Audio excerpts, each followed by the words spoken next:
Hoje o tema que eu gostaria de propor com vocês é o seguinte: o milagre da unidade. O milagre da unidade. Nós estamos vivendo num momento onde, infelizmente, tornou-se comum ver igrejas se corrompendo, igrejas se rachando, igrejas se dividindo, irmãos se odiando mutuamente, a paciência padecendo, a humildade desaparecendo e o amor se esfriando, o amor acabando.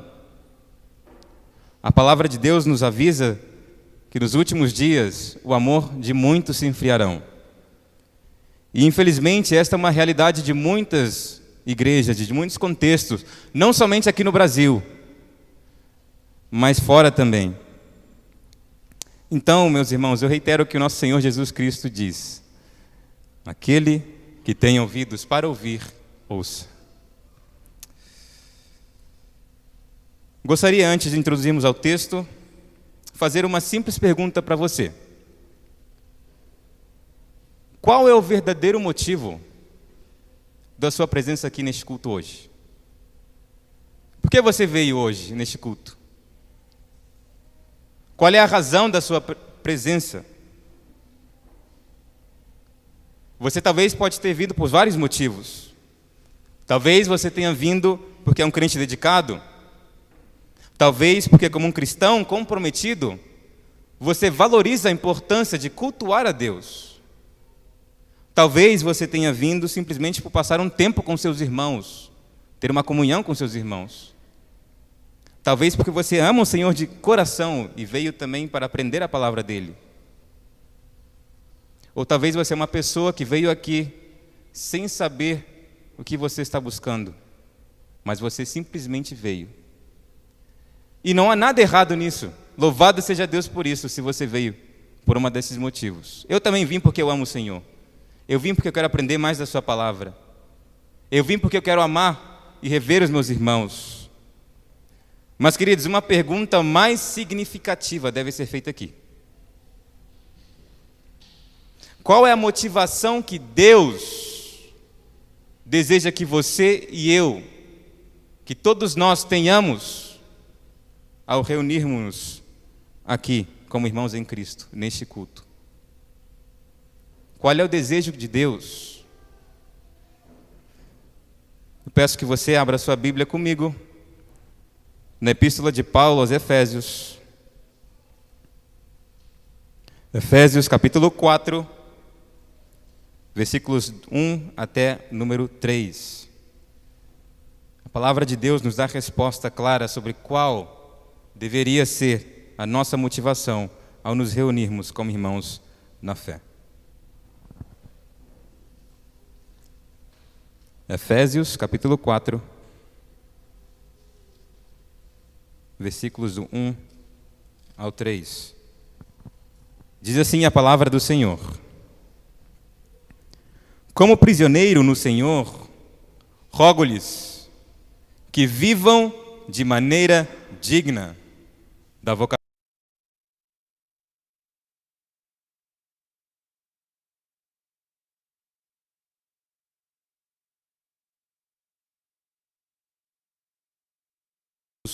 com amor. Façam todo o esforço para conservar a unidade do Espírito pelo vínculo da paz. Peço que você abaixe sua cabeça, feche seus olhos. Vamos pedir que o Senhor fale a cada um de nós nesta noite. Senhor Deus, eterno Pai, obrigado, Deus, pela oportunidade que o Senhor nos dá de estar um domingo mais aqui, reunidos para aprender a Tua palavra. Peço, Pai, que o Senhor fale aos nossos corações sobre a importância de conservar, de preservar, de cuidar a unidade que o Senhor nos presenteou. Porque por Tua graça nós podemos nos reunir hoje para cultuar-Te, para louvar-Te. E louvado seja o nome do Senhor por isso. Ajuda-nos a ser filhos mais gratos pelas coisas que o Senhor nos dá. Então, Espírito Santo, fale aos nossos corações hoje. fale a nossos corações de uma maneira especial. Essa é a nossa oração, em nome de Jesus. Amém.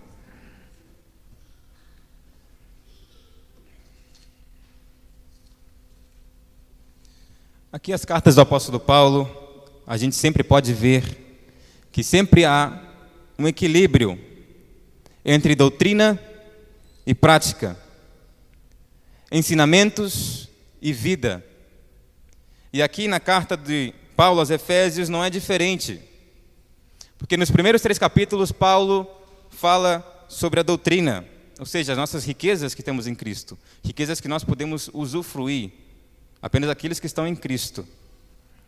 Nos 3 últimos capítulos, os capítulos 4, 5 e 6, Paulo aborda outro tema. Paulo fala sobre as nossas responsabilidades em Cristo, ou seja, a parte prática. E nos primeiros capítulos, a ideia principal está fundamentada na palavra riquezas, ou seja, as riquezas, as bênçãos, os privilégios que nós temos em Cristo. Porém, os 3 últimos capítulos, a ideia principal está compreendida na palavra andar. O apóstolo Paulo urge a igreja a andar em unidade. E é fundamental ressaltar aqui, meus irmãos, que Paulo está falando aos santos e fiéis, aos crentes que estão em Éfeso. Entretanto, esta carta não se limitou apenas àquelas pessoas, aos crentes que estavam em Éfeso, aqueles crentes daquele contexto, daquela época. A palavra de Deus, esta carta, se aplica também a todos os crentes espalhados pelo mundo, inclusive aos crentes santos e fiéis que se encontram na Igreja Batista do Jardim Imperial, hoje, neste momento, neste exato local. Portanto, a palavra de Deus é para você e para mim hoje. Esse é o poder da palavra.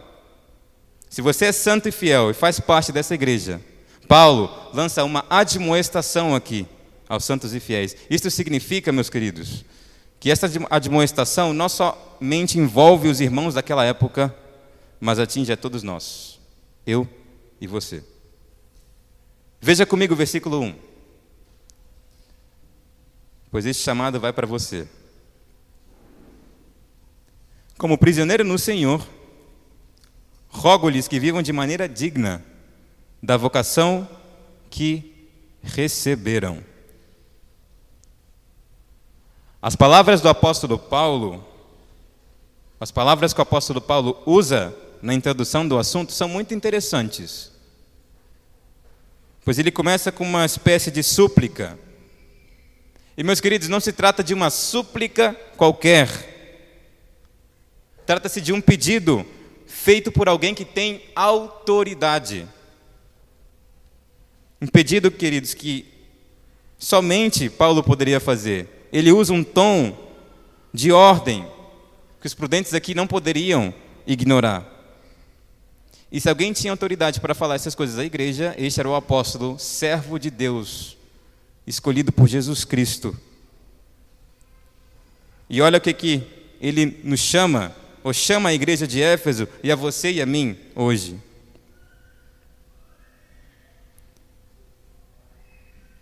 Versículos 1. Rogo-lhes que vivam de maneira digna da vocação que receberam. Agora deixa eu apertar novamente nesta tecla e deixa eu repetir isto, meus irmãos. Se você acredita na Bíblia e se você acredita que a Bíblia é um recopilado das palavras do nosso próprio Senhor, o próprio Deus, e se você acredita que este texto, embora fosse escrito numa época específica, para um público específico, se você acredita também que este texto é eterno, uma verdade eterna, ou seja, também é aplicável à igreja nos dias de hoje, Paulo nos está fazendo um chamado. E esse chamado é viver de maneira digna da vocação com que você e eu fomos chamados. Agora, o que significa isso? O que significa viver de maneira digna da vocação? Porque se você não entende isso, se eu e você nós não entendemos isso, nós não podemos viver esse chamado. Rogo-lhes que vivam de maneira digna da vocação. Se eu pudesse responder essa pergunta de uma maneira concisa, breve e certeira, baseada na palavra de Deus, nas Escrituras, viver de maneira digna da vocação significa viver de maneira coerente com o Evangelho. Significa viver conforme o Evangelho. É viver uma vida que esteja em conformidade com o Evangelho. Agir e viver de maneira coerente, compatível, harmonizável com o Evangelho. Significa viver e exercer a nova cidadania que você e eu, que nós temos em Cristo Jesus, como filhos de Deus. Pois é a Jesus, é a Ele a quem nós devemos imitar. É Ele a quem nós imitamos. E nosso caminhar deve seguir o exemplo e os passos de Jesus. Agora, uma pergunta para você. E seja honesto consigo mesmo. Você anda de modo digno da vocação com que você foi chamado? A sua vida reflete o Evangelho? A sua vida reflete o Evangelho às segundas-feiras, quando você se levanta para trabalhar? Ou quando você vai para a universidade? A sua vida reflete o Evangelho quando uma pessoa atraente passa pelo seu lado? A sua vida reflete o Evangelho quando você se senta no sofá para ver uma série na Netflix?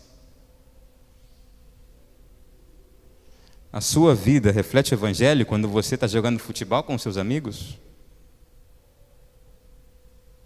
A sua vida reflete o Evangelho nas conversas com seus colegas da universidade que têm opiniões, pensamentos e ideologias totalmente opostas às suas? A sua vida reflete esse Evangelho? Viver de maneira digna da vocação é viver de acordo com a nova posição que você e eu temos em Cristo Jesus, por meio do Evangelho. E cada um de nós, meus irmãos, nós somos chamados para viver dessa maneira. Nós somos chamados para viver em unidade. Nós somos chamados para a salvação. Nós somos chamados para refletir o Evangelho que um dia nos salvou, mostrando que Cristo, Ele é nosso cabeça e nós devemos ser submissos a Ele. Nós somos chamados para isso. E permita-me te dizer uma coisa: se você não tem o Evangelho no seu coração, a unidade não é possível alcançá-la de acordo com os parâmetros estabelecidos por Deus. Você não pode alcançar essa unidade por esforço próprio. É praticamente impossível se você não tem o Evangelho no coração. O que estamos fazendo aqui hoje, de nos reunirmos, é por graça. O que estamos fazendo aqui de reunirmos é ótimo, é bom. No entanto, a motivação de nos reunirmos não deve ser à toa. Pense nisso. O privilégio que nós temos de estar juntos, de cultuar juntos, de comer juntos, de louvar juntos, de estarmos juntos aqui, é Cristo.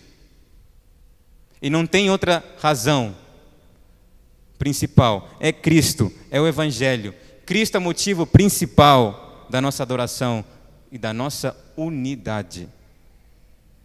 Portanto, se você não tem a Cristo, deixe-me te dizer, a unidade não é possível. E Deus, por meio de Cristo, Ele nos proporciona tantas bênçãos, bênçãos magníficas. O Evangelho nos proporciona tanto uma união com Deus, como uma união com pessoas que são totalmente diferentes a nós. Mas são pessoas agora que têm o mesmo Deus, fazem parte da mesma comunidade. Pessoas que fazem parte do mesmo corpo, de um só Espírito, e foram chamadas por uma só esperança. Pessoas que possuem a mesma fé. Pessoas diferentes, Culturas diferentes, realidades diferentes, hábitos totalmente diferentes. E isto, meus irmãos, somente é possível por meio de Cristo, o conciliador perfeito e suficiente que torna estas uniões, esta unidade possível. E na Bíblia nós podemos ver vários exemplos de homens de Deus que são totalmente opostos uns dos outros, mas que Jesus os chamou, que Deus os chamou, e quando eles formam essa unidade, grandes milagres acontecem. Por exemplo, Mateus e Simão. Mateus, um cobrador de impostos que trabalhava para Roma. Mateus e Simão, um associado ao movimento nacionalista judaico, conhecido como os Zelotes. Então, aqui um era rebelde, revolucionário judeu, que odiava o governo romano, e outro era um empregado que trabalhava a favor de Roma. É como se um fosse do PT e o outro do outro partido. Eles se odiavam, meus irmãos, mas sabe o que é? Uma coisa, Jesus chamou a ambos. Jesus chamou os dois para andar lado a lado em unidade. Quando Cristo é o cabeça, a unidade é possível, apesar das nossas muitas e grandes diferenças. Outro exemplo é Ruth e Noemi. Ruth, moabita, Noemi, uma israelita. E apesar de suas grandes diferenças culturais, acreditavam no mesmo Deus, e essa união resultou em muitas bênçãos. Paulo e Barnabé. Paulo, um ex-perseguidor da igreja, e Barnabé, um líder respeitado na igreja primitiva. Embora tenham tido as suas diferenças, estes dois servos serviram juntos e foram instrumentos nas mãos de Deus para levar o evangelho a muitas pessoas. E sabe o que isso me ensina? Isso me ensina que quando Cristo é a cabeça, a unidade do corpo é possível, apesar das nossas muitas e grandes diferenças. Jesus, ele derruba todas as nossas diferenças. Jesus derruba as nossas diferenças ideológicas, culturais, políticas. Jesus derruba as nossas diferenças, as mais sutis que possamos ter com outros irmãos na fé. Se de fato nós permitirmos que Jesus governe os nossos corações. É se o Evangelho de Jesus Cristo nos define. Portanto, meus irmãos, viver uma vida digna da nossa vocação significa viver conforme ao Evangelho e permitir que Jesus Cristo governe o teu e o meu coração. Mas a pergunta interessante a ser feita aqui é a seguinte: como eu posso realizar isso? Como eu posso colocar isso na parte prática? É muito bonito isso, viver conforme ao Evangelho. Mas como eu posso fazer isso? Como eu posso viver o Evangelho e preservar a unidade? Em primeiro lugar, você deve conhecer o Evangelho de uma vez por todas e aceitá-lo no seu coração. Aceitá-lo como seu novo estilo de vida. Porque senão, você não alcançará e não conseguirá preservar a unidade segundo os parâmetros que Deus estabeleceu. John Stott disse certa vez: é impossível estar em Cristo e não se achar atraído tanto a Ele na fé, como o seu povo no amor. Quão verdade é isto? Porque se você não tem a Cristo, você não consegue amar o diferente. E se você não ama, você não consegue conservar a unidade. Você deve conhecer. A vida cristã, meus irmãos, não se baseia na ignorância. Você deve conhecer, crescer no conhecimento. E quanto melhor você e eu, quanto melhor nós compreendamos o Evangelho, mais fácil será obedecer e aplicar as doutrinas bíblicas em nossas vidas.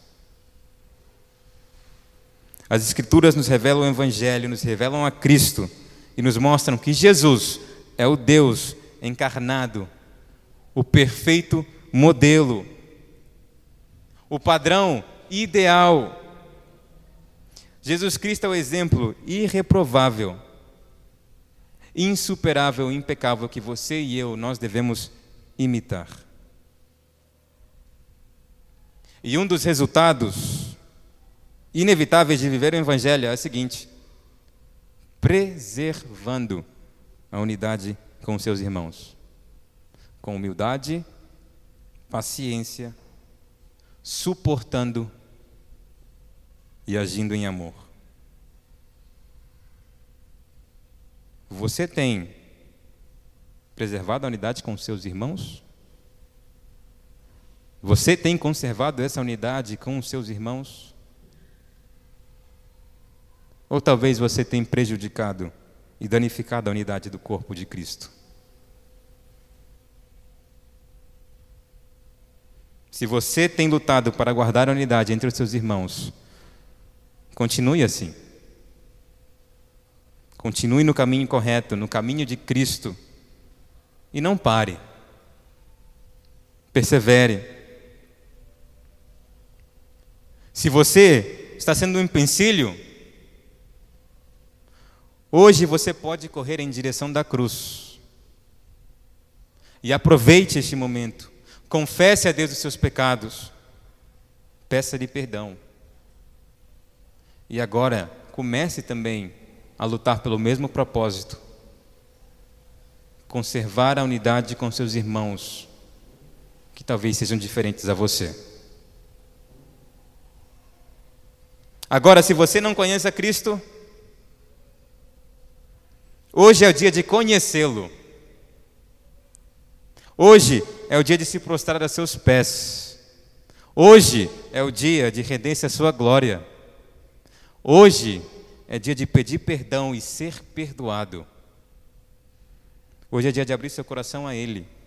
E hoje é dia de salvação. E louvado seja Deus por isso.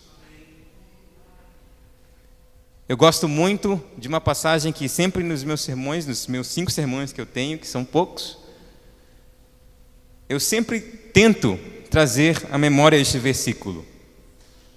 E eu peço que você abra comigo em Atos, capítulo 16, versículo 31. Atos, capítulo 16,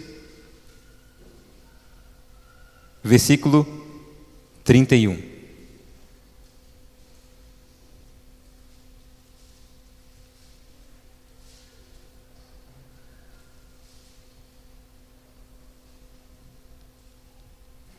Diz assim a palavra do Senhor: eles responderam: creia no Senhor Jesus e serão salvos. Versículo bem curtinho, mas que tem uma profundidade absurda. Creia no Senhor Jesus e você será salvo. Aqui não está dizendo creia em homens, creia que você, se dá melhores dízimos, você vai ser salvo, creia no Papa e você será salvo. Aqui está dizendo o quê? Creia em Jesus e você será salvo. É tão simples. É tão simples. E isto, meus irmãos, significa reconhecer que talvez você está separado de Deus como um pecador. Isto significa confessar e admitir que essa é a sua realidade.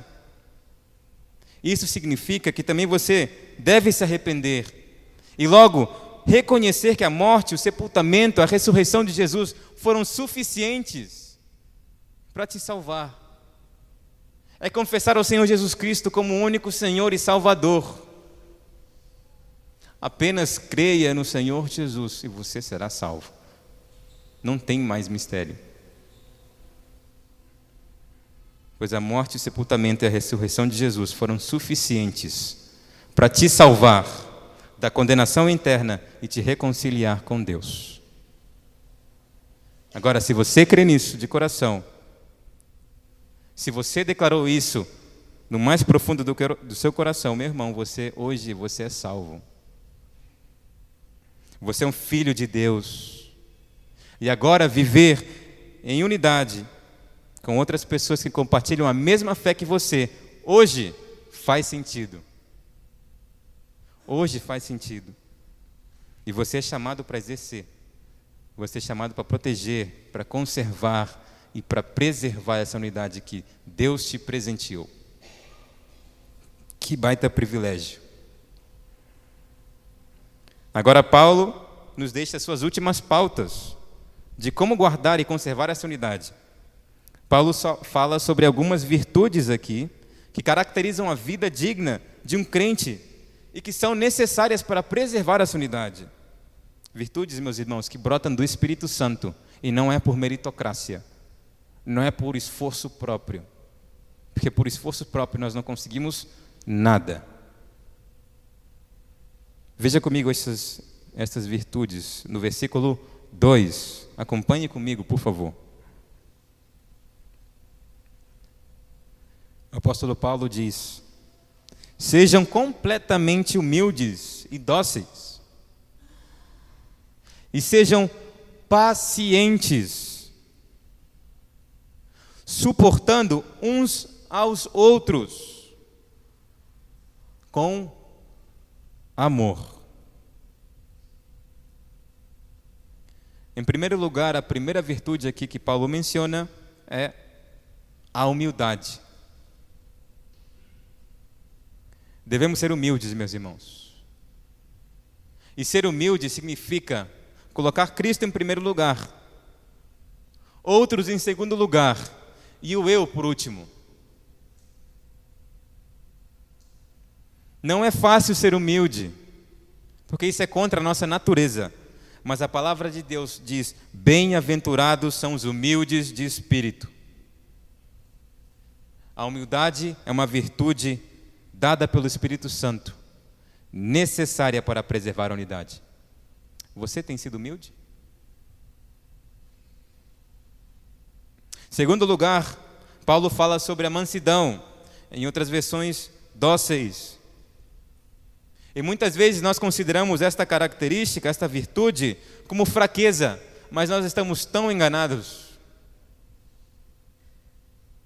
A mansidão é a suavidade dos fortes, cuja força está sob controle. Moisés era um homem manso. No entanto, nós podemos ver o poder enorme com que ele exercia. Jesus era um homem manso e contrito de coração. Mas só que ele expulsou os cambistas do templo. A mansidão, meus irmãos, não é uma fraqueza. A mansidão é força sob controle. É você ter força, mas mesmo assim não exercê-la. Revidando, vingando-se. Ser manso é a qualidade de uma pessoa forte. Alguém que não insiste nos seus direitos ou reivindica a sua própria importância ou autoridade.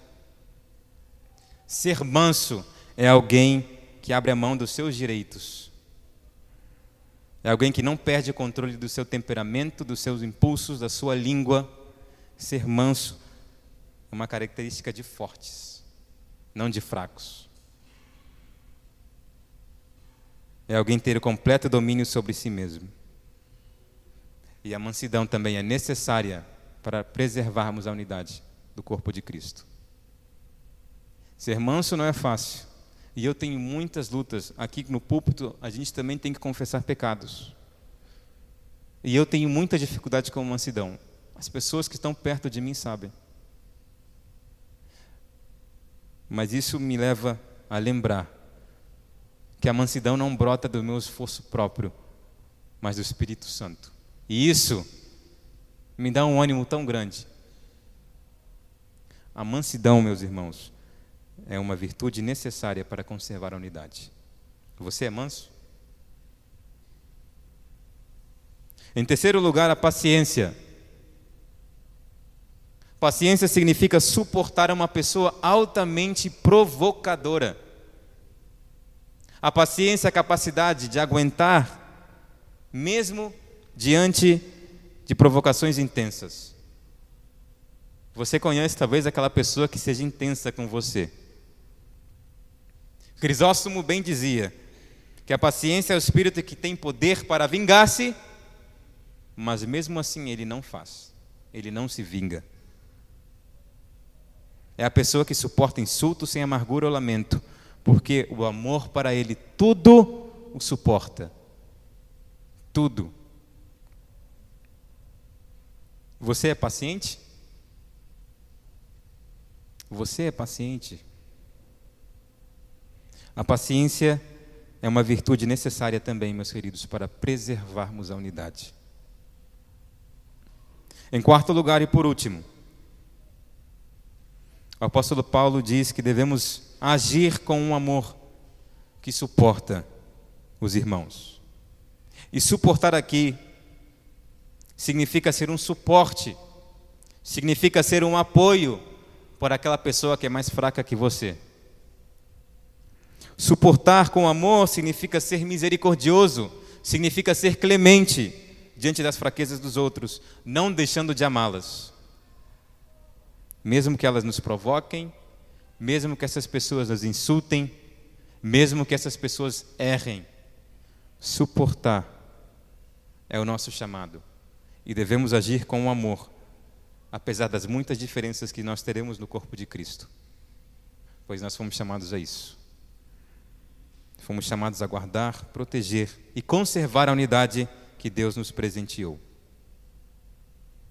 E eu gostaria, meus irmãos, de contar uma breve história que nos mostra que a unidade do corpo é possível quando Cristo ele é o nosso cabeça.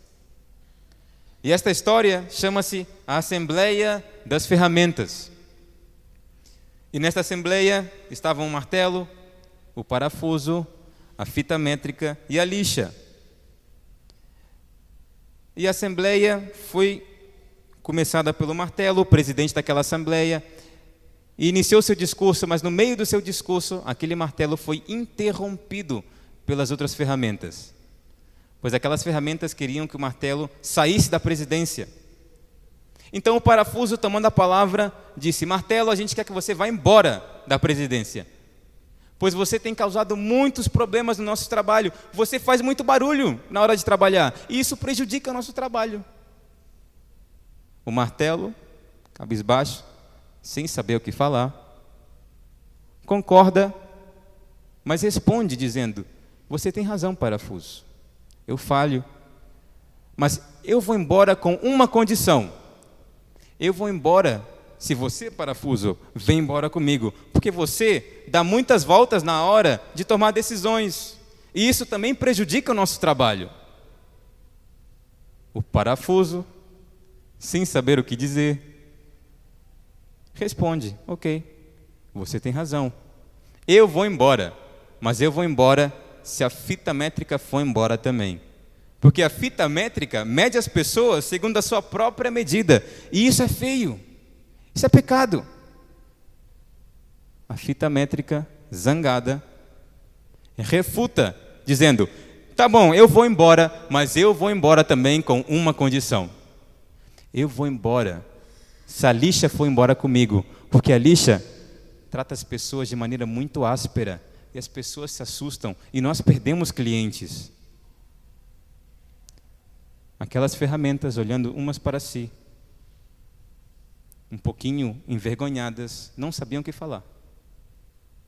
E ficaram naquele silêncio, até que o carpinteiro entrou na sala. E o carpinteiro pegou o martelo, o carpinteiro pegou a fita métrica, o carpinteiro pegou a lixa e pegou o parafuso e começou a fazer a sua obra maestra. Meus irmãos, para fazer a história curta, o carpinteiro realizou a mesa mais bonita jamais vista, nunca. O carpinteiro realizou uma obra de arte. O carpinteiro, deixando as ferramentas na mesa, decide ir embora. Aquelas ferramentas, sem saber ainda o que dizer, se ficaram em silêncio. Até que a serra encheu de coragem e decidiu falar, dizendo: seus tolos, vocês viram o que acabou de acontecer aqui? O carpinteiro, ele não usou os nossos defeitos, mas ele usou as coisas além dos nossos defeitos para que juntos nós possamos realizar grandes obras e grandes milagres. E meus irmãos, a moral da história aqui é que Jesus, ele é o nosso carpinteiro e nós somos as ferramentas. Quando nós permitirmos que Jesus seja a cabeça, a unidade é possível e milagres acontecem. Quando Cristo é o cabeça, milagres acontecem. E Jesus é a base para a nossa unidade, meus irmãos. Nós pertencemos a um só corpo, temos uma só esperança, temos uma só fé, um só batismo, um só Senhor. E este é Jesus Cristo. Quando Cristo é a cabeça, a unidade é possível. Milagres acontecem. E meu desejo é que cada vez que você participe de um culto, de uma reunião, não somente nos domingos, você se lembre e leve em consideração o sacrifício de Jesus por você, que permite e faz possível que você tenha esse privilégio de se reunir com irmãos totalmente diferentes a você, mas que lutam pelo mesmo propósito. Nós temos que ser gratos a Deus, porque o Senhor nos dá e nos proporciona amigos que nos ajudarão nessa jornada. E devemos agradecer a Deus, porque não há riqueza capaz de comprar esse vínculo, esta união, esta unidade que nós temos. Isto apenas é possível unicamente, exclusivamente, por Cristo e por meio dele. E uma ótima maneira de agradecer, meus irmãos, é agradecer pelo Evangelho que nos salvou um dia e que pode te salvar também. E outro tipo de agradecimento é nós começarmos a preservar essa unidade na fé, com humildade, com paciência, com mansidão, suportando uns aos outros em amor. E meu desejo é que isso se torne uma realidade na sua e na minha vida, na vida de todos nós. Amém? Peço que você baixe a sua cabeça e vamos orar, agradecendo o que Deus fez por nós. Pai eterno, nós te agradecemos, Senhor. Te agradecemos por sua bondade. Agradecemos por tua graça que nós não merecemos. Agradecemos, Cristo, porque o Senhor é o cabeça do corpo e nós temos o privilégio de ser submissos a você. E como nós bem falamos aqui, Senhor, a unidade é possível quando tu, Senhor, governas os nossos corações, quando o Senhor é a nossa cabeça. E o nosso pedido hoje, Senhor, é que nós queremos ser submissos ao Senhor. Nós queremos viver o chamado que o Senhor nos chamou a viver. Queremos viver em unidade e viver conforme o Evangelho que nos salvou. Que o Evangelho reflita a nossa vida de segunda a segunda. Senhor, essa é a nossa oração. Em nome de Jesus. Amém.